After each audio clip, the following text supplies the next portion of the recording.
Assalamualaikum warahmatullahi wabarakatuh. Perkenalkan, nama saya Dewi Sinta Supriyani. Saya dari Prodi Sosiologi Agama IAIN Kediri dengan NIM 933710318 pada mata kuliah Agama dan Perubahan Sosial kelas A. Pada hari ini saya akan menjelaskan tentang konteks agama dan perubahan sosial yang disebabkan oleh agama dengan tema tantangan baru ritual keagamaan dalam perubahan masyarakat pada masa pandemi COVID-19. Agama dalam kehidupan sangatlah penting, di mana agama berfungsi sebagai suatu sistem nilai yang memuat norma-norma. Norma-norma tersebut menjadi kerangka acuan dalam bersikap dan bertingkah laku agar sejalan dengan agama yang dianutnya. Ajaran agama memiliki pengaruh yang besar dan dalam penyatuan persepsi yang dianutnya. Ajaran agama juga memiliki pengaruh yang besar dalam kehidupan yang diperlukan dalam kondisi masyarakat yang terus-menerus mengalami perubahan sosial, baik secara cepat maupun secara lambat. Salah satu bagian dari perubahan sosial tersebut yaitu physical distancing, di mana kita sudah berlarut-larut di masa pandemi COVID-19 yang belum tahu ujungnya kapan cepat pulihnya. Dalam hal ini, kehadiran pandemi COVID-19 telah mengubah tatanan dunia dengan waktu yang singkat. Bahkan dalam waktu yang tidak lama juga, pandemi ini telah menyebar secara cepat dalam skala luas dan menimbulkan banyak korban jiwa. Untuk mengurangi resiko penyebaran wabah COVID-19 ini, satu, dianjurkan pemerintah adalah melaksanakan ibadah di rumah. Dalam beberapa hari kemudian muncul pro dan kontra dalam anjuran tersebut, terutama menjelang pelaksanaan ritual keagamaan yang biasanya dilaksanakan secara kolektif dan berjamaah. Misalnya seperti hari Jumat.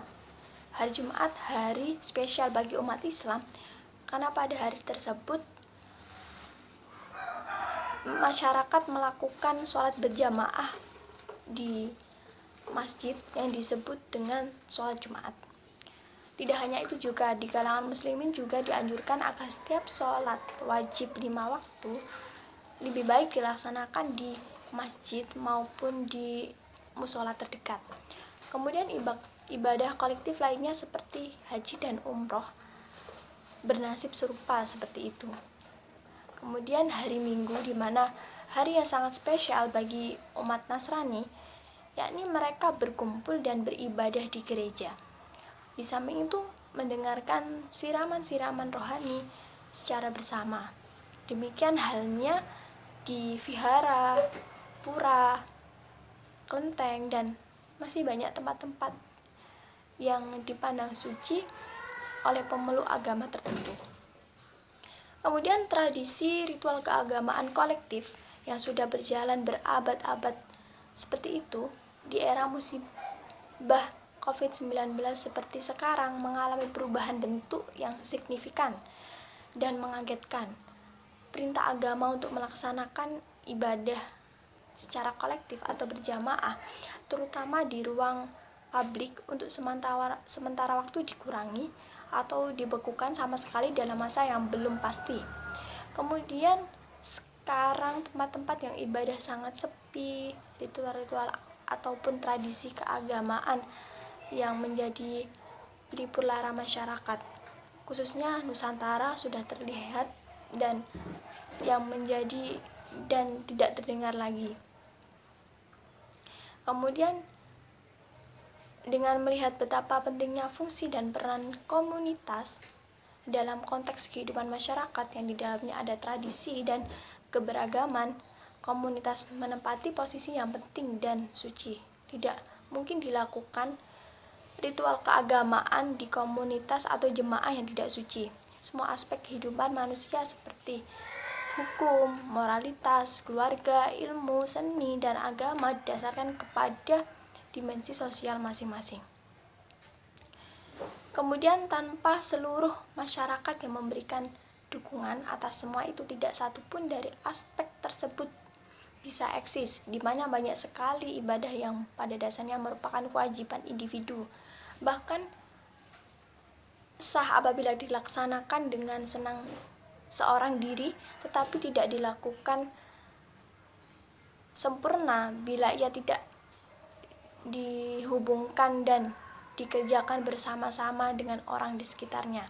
Disinilah terlihat fungsi sosial dan komunal agama sebagai inti agama itu sendiri. Agama hakikatnya bersifat kolektif. Kemudian dalam konteks sosiologi, agama dan masyarakat ibarat dari sisi mata uang yang tidak bermakna tanpa sisi yang lain. Ritual-ritual keagamaan yang semestinya merupakan urusan individual dengan Tuhan mengalami hal serupa, di mana seorang yang berangkat dari rumah ke tempat ibadah, masjid misalnya, mungkin tidak sekedar atas nama Tuhan dan ibadah, tetapi juga bersirat perasaan kebutuhan lain di dalamnya. Dan tujuan utama sistem peribadatan seperti untuk memenuhi kewajiban tidak sepopuler jika peribadatan itu dilaksanakan bersama-sama. Dalam Islam misalnya sholat dan mohon ampun kepada Tuhan kapanpun waktunya bisa dilakukan secara individual. Namun melakukan sholat tersebut secara berjamaah terutama di masjid merupakan kesempatan yang sangat berharga. Dan masih banyak lagi jenis ritual keagamaan yang kolektif mengalami hal serupa, dan ini bisa berlaku dalam kondisi keagamaan apapun. Kemudian di masa belakangan ini, nilai agama sebagai perekat kehidupan jamaah mengalami problematika. Ada ikatan sosial secara umum, terutama semua anggota masyarakat sekarang merasa satu nasib, yakni sama-sama terisolasi di rumah. Bagi masyarakat Nusantara yang sistem keberagamannya cenderung lebih bersifat formal, sikap seperti itu tidak mudah diwujudkan, tapi harus dilakukan. Tantangan baru ritual keagamaan dalam perubahan masyarakat pada masa pandemi COVID-19 ini bersama-sama harus kita perangi dan harus kita jaga kondisi. Mungkin itu saja, kurang lebihnya mohon maaf. Wassalamualaikum warahmatullahi wabarakatuh.